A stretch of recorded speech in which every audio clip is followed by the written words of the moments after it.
Well, hello there and welcome back to the Wild Bat podcast.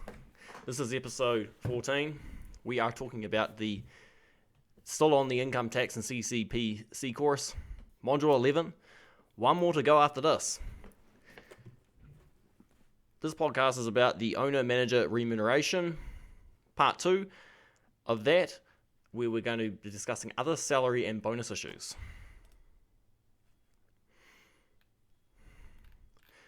The first thing with salaries and deductions in general is that they must be reasonable.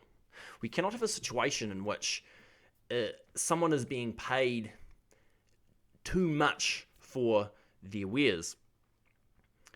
If you look at section 67, you will see the you'll see the blurb, the paragraph of there is a general limitation that when you're computing income, no deduction shall be made in respect to a outlay or expense in respect to which an amount is otherwise deductible under this Act, except to the extent the outlay or the expense was reasonable in the circumstances.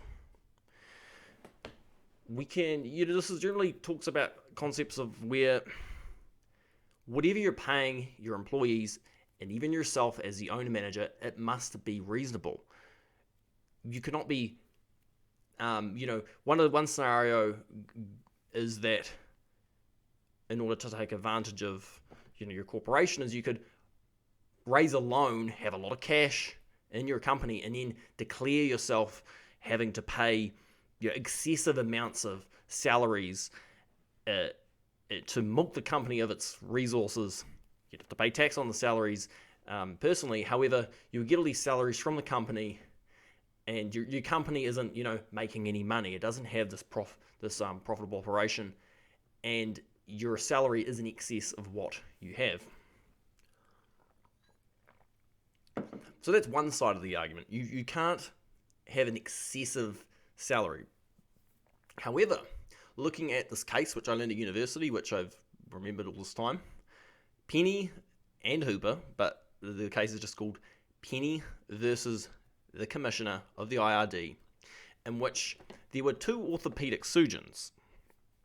These orthopedic surgeons had their clinic in which they were paid salaries to a holding company, which they owned, and then the holding company would then distribute salaries to the individuals. One year, I believe it was Hooper, was paid $650,000, and the next year was paid $100,000. The reason for this was because the highest tax bracket would have had to been paid at 39%, where if the company pays the tax, then it's only 33% in New Zealand. So there's a tax saving there, and a tax deferral in the long run, of which the corporation pays the tax and the individual doesn't get the full distribution. This will be okay, except the fact that these individuals were orthopedic surgeons, and orthopedic surgeons, doctors, dentists, they don't get paid anything less than $100,000. In fact, the $650,000 was a reasonable amount. So reducing the amount was, as the IRD the stance was, a method of tax avoidance. Their case, for record, was taken to the High Court and then the Court of Appeals, and then even the Supreme Court, with conflicting positions taken.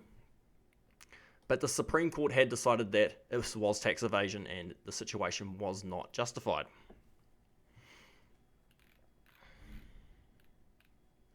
So definitely something to consider when you're thinking about what a reasonable amount would be. Not too high, not too low. It has to be above. It has to be market rates. Going on from this, if you have a salary or a bonus to a related person, looking back at this diagram here of what a related person is, if it's a blood relationship where it's, your son, your daughter, your parents, grandparents, if it's your sister or brother, or even if it's an adopted child or your stepmom or what have you. These are all related people. Just say in my situation, I don't have a partner, but if I was running an accounting firm and I wanted to have my partner to be the receptionist, I should be allowed to do that. However, I would not be able to pay her over the market rate in order to defer some of the income to her instead of going to me. So all this stuff can be taken to court and by the CRA, and your deduction could be denied. So how do we get these bonuses paid out? Most small businesses, you can have salaries on a periodic basis in which you remit your income taxes, your CPP, your EI.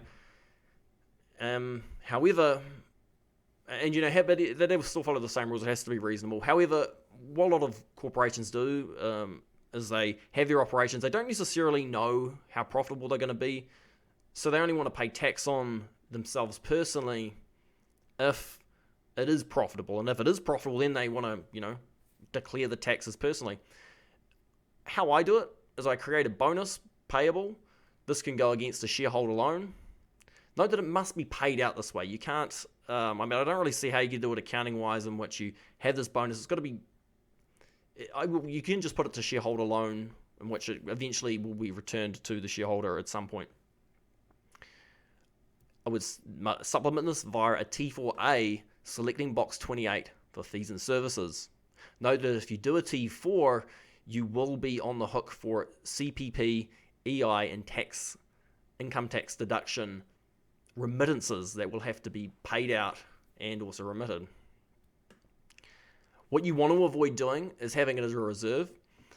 I've seen scenarios in which to reduce the taxable income of the corporation, the accountant will, the owners via the accountant will create a deferral, an accrual salaries for the next year.